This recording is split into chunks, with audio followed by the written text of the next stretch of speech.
Selamat datang di IJ Nauman Channel. Bicara pendidikan, sekolah, dan madrasah. Jangan lupa subscribe dan like ya. Para pencinta pendidikan yang saya hormati.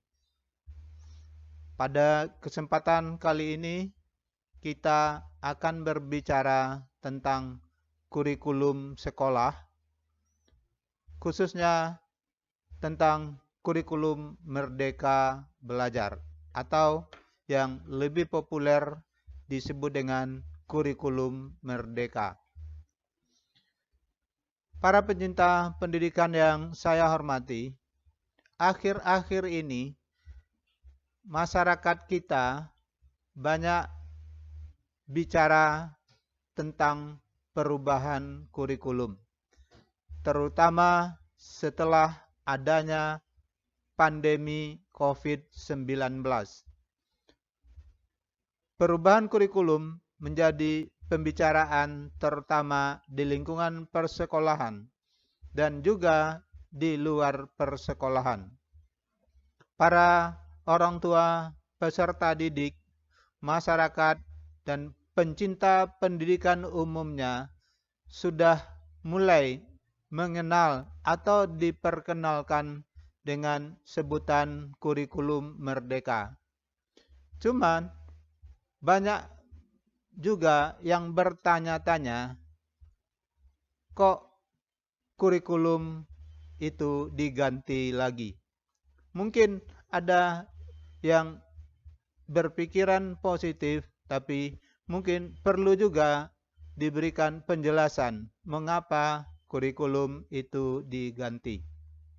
Dan semua pihak pencinta pendidikan, terutama para orang tua peserta didik, masyarakat umum juga perlu memahami dan mengenali mengapa kurikulum itu diubah. Karena itu, pada pembicaraan kali ini, saya akan memfokuskan pembicaraan kita dengan topik kok kurikulum ganti lagi. Para pencinta pendidikan yang saya hormati, bicara tentang pendidikan merupakan salah satu tanggung jawab, salah satu kewajiban yang harus dilakukan oleh negara kita. Sebagaimana kita ketahui bahwa tujuan pembentukan negara kita ini seperti tertuang dalam pembukaan Undang-Undang Dasar 1945 antara lain adalah pertama, melindungi segenap bangsa dan seluruh tumpah darah Indonesia. Berikutnya, memajukan kesejahteraan umum. Dan yang berikutnya adalah mencerdaskan kehidupan bangsa dan ikut melaksanakan ketertiban dunia. Kita menggarisbawahi bahwa salah satu tujuan pembentukan negara yang harus dilaksanakan oleh pemerintah adalah mencerdaskan kehidupan bangsa. Bagaimana cara mencerdaskan kehidupan bangsa? Salah satunya adalah melalui pendidikan. Dan perlu dipahami bahwa kondisi kecerdasan kehidupan bangsa yang diinginkan itu sangat dinamis. Kecerdasan yang dibutuhkan pasca kemerdekaan, pasca revolusi dengan kecerdasan kehidupan bangsa yang sekarang tentu sangat berbeda. Nah, untuk bisa terwujudnya kecerdasan kehidupan bangsa itulah, maka diperlukan suatu sistem pendidikan nasional. Sejak negara kita merdeka, sistem pendidikan nasional itu sudah diatur dengan beberapa undang-undang yang dikenal dengan nama Undang-Undang Sistem Pendidikan Nasional. Kita pernah mengenal Undang-Undang Nomor 2 Tahun 1989 tentang sistem pendidikan nasional, dan yang terakhir yang masih berlaku sampai saat ini adalah Undang-Undang Nomor 20 Tahun 2003 tentang sistem pendidikan nasional. Dalam Undang-Undang Sistem Pendidikan Nasional atau Undang-Undang Nomor 20 Tahun 2003 itu dijelaskan bahwa sistem pendidikan nasional harus mampu menjamin peningkatan mutu serta relevansi dan efisiensi manajemen pendidikan untuk menghadapi tantangan sesuai dengan tuntutan perubahan kehidupan lokal, nasional, dan global. Sehingga perlu dilakukan pembaharuan pendidikan secara terencana, terarah, dan berkesinambungan.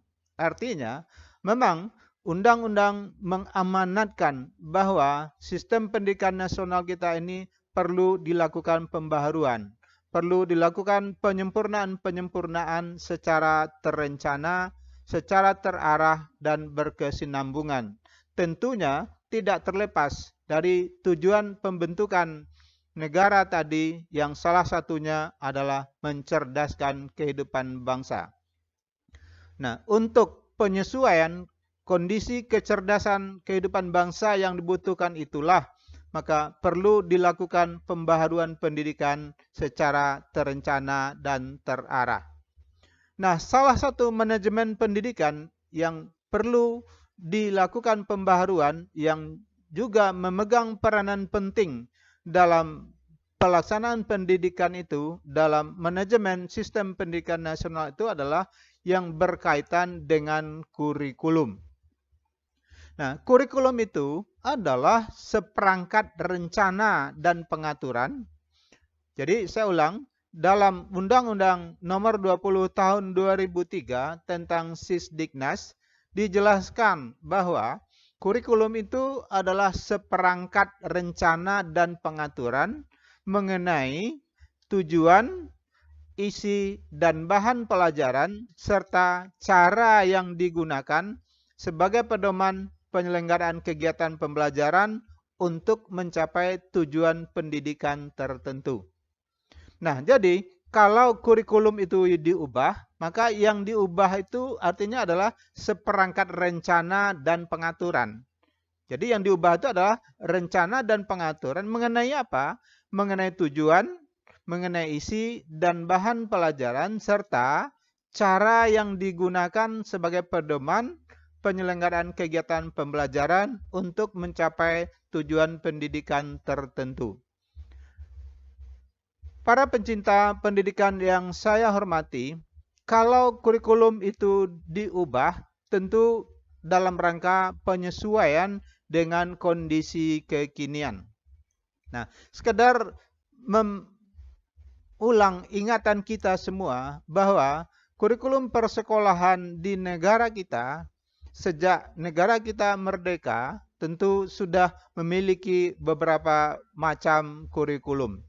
Tentu tidak terlepas bahwa sebelum Indonesia merdeka, kondisi persekolahan di Indonesia yang di masa penjajahan Belanda juga sudah mempunyai beberapa kurikulum. Dan untuk mengingatkan kita kembali bahwa sejak Indonesia merdeka tercatat beberapa kurikulum yang sepengetahuan kami itu sering dinamakan dengan tahun pemberlakuannya. Misalnya, kurikulum yang pertama yang diberlakukan di negara kita setelah merdeka adalah disebut dengan kurikulum 1947. Kemudian tahun 1964 dilakukan lagi penyesuaian yang disebut dengan kurikulum 1964. Dan tidak lama setelah itu, tahun 1968 dilakukan lagi pembaharuan atau pergantian kurikulum yang dikenal dengan sebutan kurikulum 1968. Dan tidak lama setelah itu, tahun 1975 dilakukan lagi penyempurnaan kurikulum yang dikenal dengan sebutan kurikulum 1975.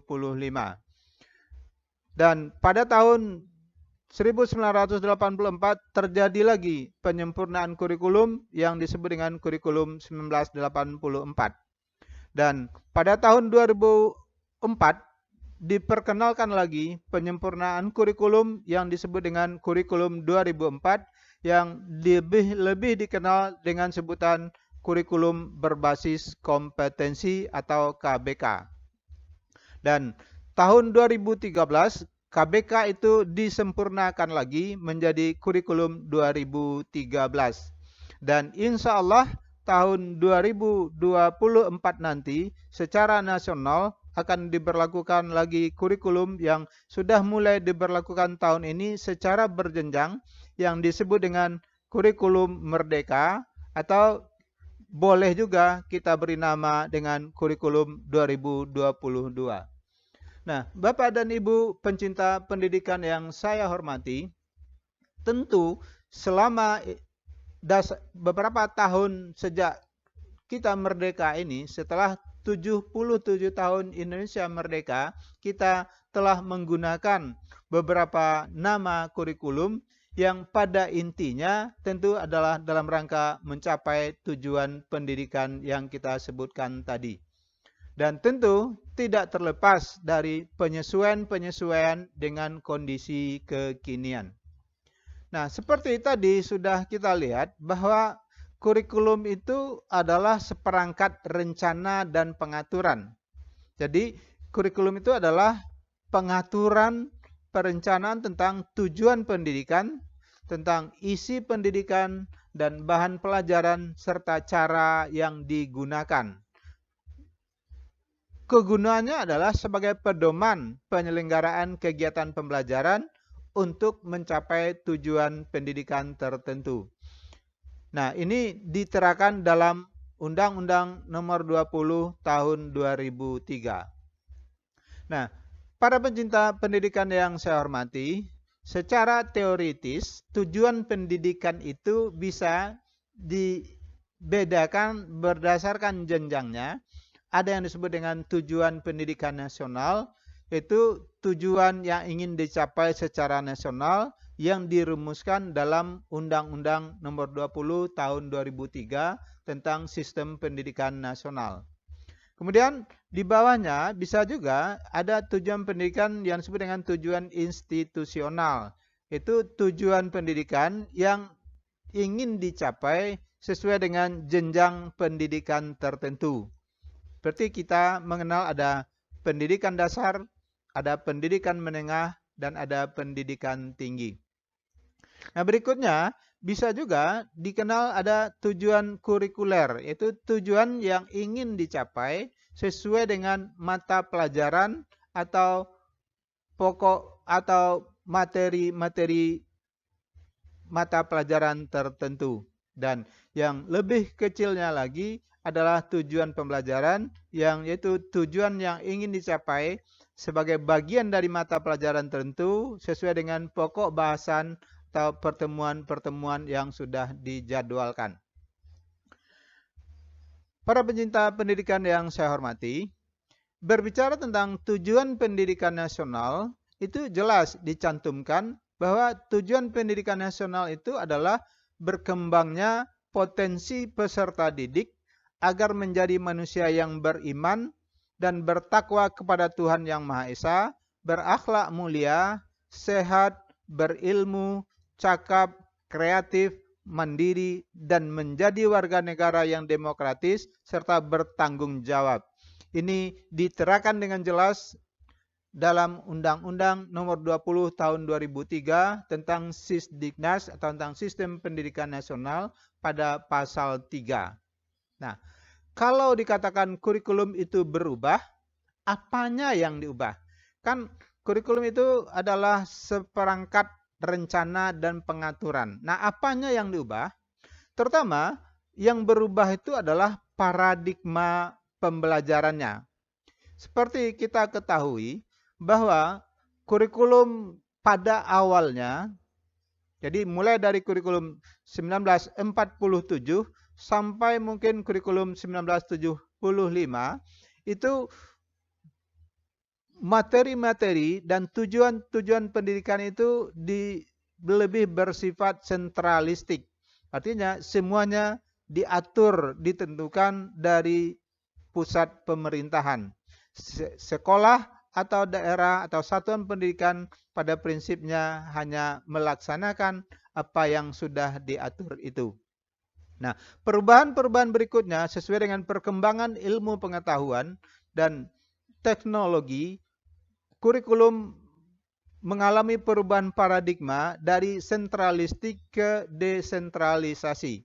Jadi, mulai dari kurikulum setelah 1975 atau kurikulum 2004 mulai diberikan desentralisasi ke sekolah untuk lebih mengatur tentang kurikulum yang mereka akan laksanakan. Nah, akibat adanya perubahan paradigma itu, tentu juga akan terjadi perubahan pada isi dan bahan pelajaran. Isi dan bahan pelajaran itu berkaitan dengan struktur mata pelajaran yang ada di satuan pendidikan, juga sampai kepada materi-materi yang harus dipelajari oleh peserta didik. Dan yang tidak kalah pentingnya, yang berubah dari setiap perubahan kurikulum itu adalah cara-cara yang digunakan atau metode pembelajaran yang digunakan dalam rangka mencapai tujuan pendidikan itu. Nah, kurikulum sebelum ada desentralisasi, metode pembelajarannya juga tentu sangat sentralistik, banyak dipegang, dikendalikan oleh guru. Guru menjadi sumber utama dalam proses pembelajaran. Tetapi sesuai dengan perkembangan ilmu pengetahuan dan teknologi seperti yang kita hadapi sekarang, tentu hal-hal paradigma yang demikian perlu diubah. Para pencinta pendidikan yang saya hormati, mungkin banyak yang bertanya, apakah kurikulum yang berlaku sebelum ini atau kurikulum 2013 itu tidak bagus? Mengapa tidak dipertahankan saja? Tapi seperti yang kita jelaskan di awal tadi, bahwa pemerintah atau negara berkewajiban mencerdaskan kehidupan bangsa. Nah, kondisi kecerdasan itu tentu sangat dinamis dan harus disesuaikan dengan perkembangan yang terkini. Nah, mengapa kurikulum 2013 itu perlu diubah? Jawabannya salah satunya dalam rangka penyesuaian dengan perkembangan ilmu pengetahuan dan teknologi.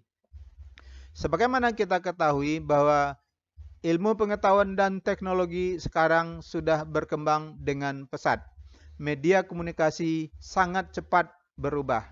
Dan ini juga mengakibatkan terjadinya pergeseran paradigma belajar yang dulu dimonopoli oleh guru, tentu sekarang sumber belajar dan media pembelajaran sudah sangat bervariasi. Kalau dulu guru selalu menjadi satu-satunya sumber belajar, nah sekarang sumber belajar tidak hanya guru. Banyak media-media yang bisa dimanfaatkan, antara lain media sosial, internet, dan lain-lain. Seperti kita temukan sekarang bahwa dengan mode gawai dan hanya dengan ujung jari kita, para siswa juga bisa mendalami, menjelajahi berbagai materi yang diperlukan untuk mencapai tujuan itu dengan hanya difasilitasi oleh guru. Dan bisa saja kemampuan siswa dalam memanfaatkan peralatan media informatika dan teknologi ini harus kita gunakan dalam rangka percepatan pencapaian tujuan pendidikan. Nah, faktor yang kedua adalah pengaruh globalisasi. Seperti kita ketahui, dengan kemajuan media komunikasi dan teknologi sekarang, dunia menjadi tanpa batas. Dan ini pengaruh globalisasi sesuatu yang tidak bisa kita hindari. Perkembangan kemajuan media komunikasi memberikan peluang kepada siapa saja untuk berinteraksi dengan siapa saja tanpa ada batas. Maka baik itu melalui media kesenian, melalui media-media lain, sehingga para peserta didik kita bisa saja dipengaruhi oleh berbagai budaya, berbagai nilai-nilai yang bersumber dari berbagai penjuru dunia.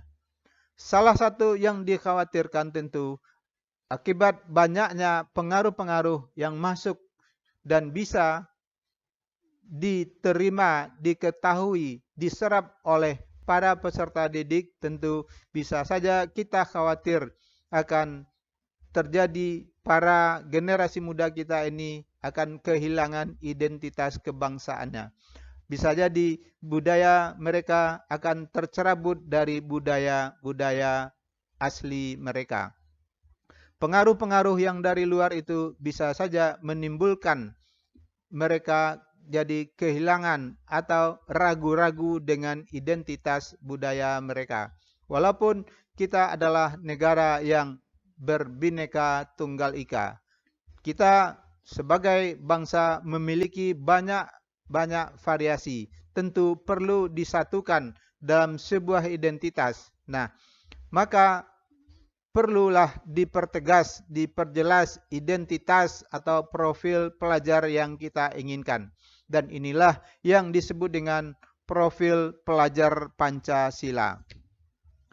Nah, faktor berikutnya yang menyebabkan kurikulum itu perlu diubah adalah kita perlu melakukan pemulihan pembelajaran. Sebagaimana kita ketahui, selama masa pandemi yang merupakan serangan dari penyakit yang kita kenal dengan COVID-19 yang menyebabkan kondisi khusus dan mengakibatkan ketertinggalan pembelajaran di persekolahan, di mana selama masa pandemi para pelajar kita tidak bisa berkunjung ke sekolah, tidak bisa lagi belajar di sekolah, dan mereka lebih banyak belajar di rumah atau yang dikenal dengan belajar secara daring. Akibat dari pembelajaran daring yang berubah secara cepat dari pembelajaran luring tatap muka ke pembelajaran secara daring menyebabkan terjadi apa yang disebut dengan ketertinggalan pembelajaran yang dikenal dengan learning loss. Kondisi learning loss ini berbeda-beda yang pada ketercapaian kompetensi peserta didik. Untuk mengatasi ketertinggalan pembelajaran atau learning loss itu diperlukan kebijakan pemulihan pembelajaran dalam jangka waktu tertentu terkait dengan implementasi kurikulum oleh satuan pendidikan. Implementasi kurikulum oleh satuan pendidikan dapat menggunakan kurikulum yang sesuai dengan kebutuhan pembelajaran peserta didik dan harus memperhatikan ketercapaian kompetensi peserta didik di satuan pendidikan tersebut dalam rangka pemulihan pembelajaran itu. Nah, akibat adanya kehilangan atau lost learning tadi atau ketertinggalan pembelajaran atau lebih praktisnya para peserta didik kita kehilangan waktu, kehilangan kesempatan belajar selama pandemi 19 itu. Untuk itulah perlu dilakukan perubahan kurikulum untuk percepatan pemulihan pembelajaran untuk mengatasi apa yang sudah kita sebut dengan ketertinggalan pembelajaran itu. Nah, berikutnya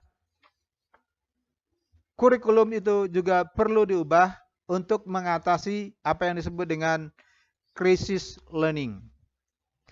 Sebagaimana disebutkan dalam berbagai studi tentang pendidikan di Indonesia, bahwa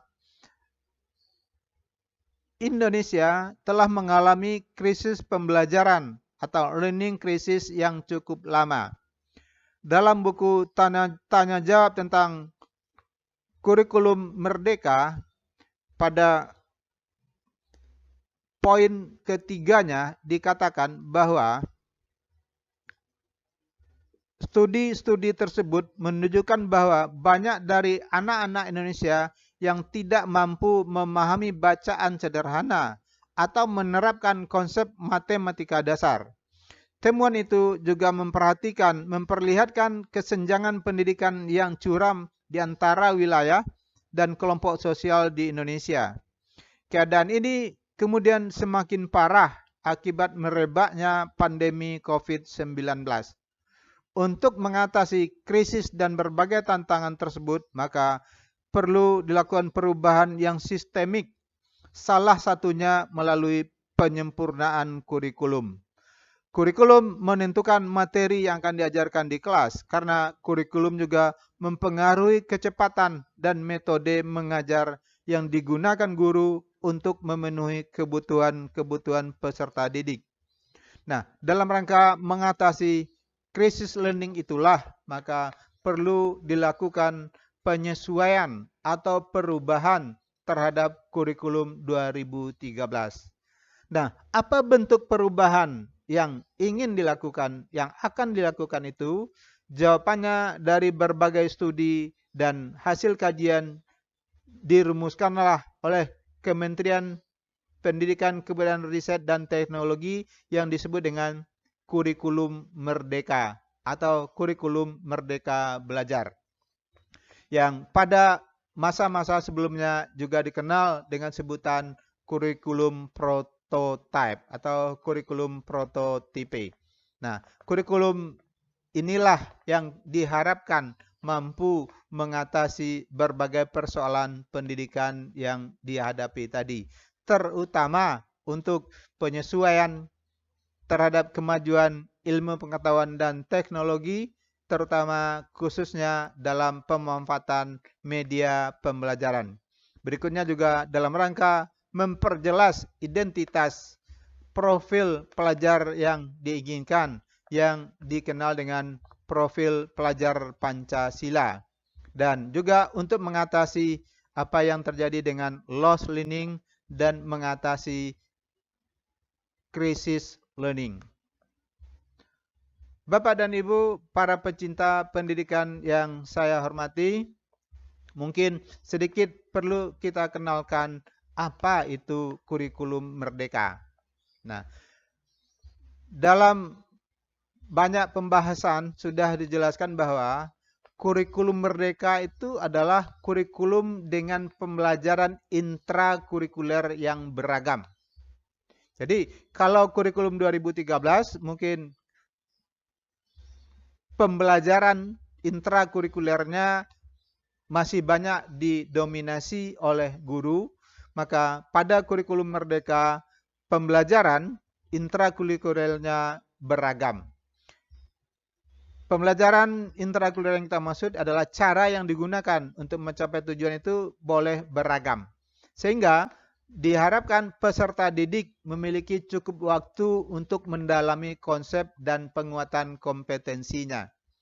Jadi, kepada peserta didik setelah disampaikan target atau capaian pembelajaran yang diinginkan, peserta didik bisa memanfaatkan waktu tidak hanya di sekolah, bisa juga di rumah dengan menggunakan teknologi informasi, mendalami, mempelajari konsep-konsep yang ingin dikuasai, yang perlu dikuasai dalam rangka penguatan kompetensinya. Kemudian yang menjadi ciri khas lagi dalam kurikulum merdeka adalah bagaimana mewujudkan, membentuk profil pelajar Indonesia dalam satu rumusan yang kita kenal dengan profil pelajar Pancasila. Nah, kurikulum merdeka, kegiatan pembelajarannya terdiri atas intrakurikuler dan kegiatan yang disebut dengan proyek penguatan profil pelajar Pancasila atau di lingkungan persekolahan dikenal dengan P5. Proyek penguatan profil pelajar Pancasila adalah sebuah kegiatan yang dikembangkan berdasarkan tema tertentu yang telah ditetapkan. Jadi yang dipentingkan di sini adalah bagaimana mereka melakukan prosesnya. Kegiatan proyek penguatan profil pelajar Pancasila mungkin ini identik dengan istilah-istilah sebelumnya yang kita kenal dengan kegiatan co-kurikuler. Kegiatan proyek penguatan profil pelajar Pancasila ini termasuk kegiatan yang wajib, yang harus diikuti dan dilaksanakan oleh semua siswa dalam bentuk project based learning yang lebih mengutamakan kepada pembentukan karakter profil pelajar Pancasila. Dan kegiatan ini diberi bobot tertentu sesuai dengan jenjang pendidikan yang diikuti siswa.